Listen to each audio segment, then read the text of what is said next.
તળાજા ચૂંટણીની પૂર્વ સંધ્યાએ જ્યાં એક તરફ શહેર મતદાન માટે તૈયાર થઈ રહ્યું છે, ત્યારે બીજી તરફ કાયદો અને વ્યવસ્થાની ચિંતાઓ પણ ઉઠી રહી છે. શહેરમાં બહારથી શાંતિનો માહોલ દેખાય છે, પરંતુ અંદરખાને તણાવની લહેર સ્પષ્ટ અનુભવી શકાય છે. આ દરમિયાન તળાજાના દીનદયાળ નગર વિસ્તારમાં ગઈકાલે રાત્રે બનેલી મારામારીની ઘટનાએ સમગ્ર શહેરને ચોંકાવી દીધું છે. મળતી માહિતી મુજબ નાની બાબતે શરૂ થયેલો વિવાદ થોડા જ સમયમાં ઉગ્ર બની ગયો અને મારામારીમાં ફેરવાઈ ગયો હતો.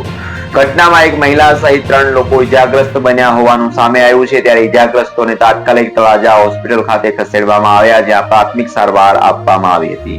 પરંતુ ઇજાગ્રસ્તોમાંથી 2 વ્યક્તિઓની હાલત ગંભીર જણાતા તેમને વધુ સારવાર માટે ભાવનગર રિફર કરવામાં આવ્યા છે. ઘટનાની જાણ થતાં જ પોલીસ તંત્ર સક્રિય બની હોસ્પિટલ તેમજ ઘટના સ્થળે પહોંચી સ્થિતિને કાબૂમાં લીધી હતી.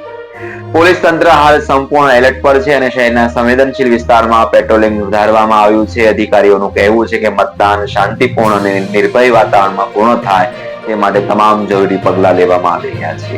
એક વાત સ્પષ્ટ છે કે એક મત શહેરનું ભવિષ્ય નક્કી કરે છે, પરંતુ એક ખોટી હરકત આખા માહોલને બગાડી શકે છે. નમસ્કાર. એકલા સાહિલભાઈ માર્યું કે બીજા કોઈ માર્યું?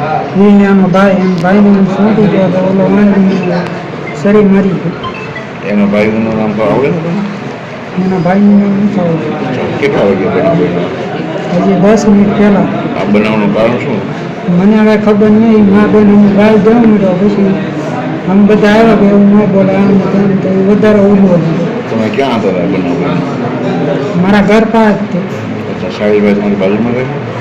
એ બાજુ ના રહેતો એ મને ગાય દીધો. મેં કીધું મને હું ગાય તો આમ ને તેમ કરવા માંડ્યો. પછી મેં કીધું વાંધ પાછું આવ્યું. કોને ભાઈ? મને મારા કાકાને મારા મમ્મી. તમારા મમ્મીનું નામ શું?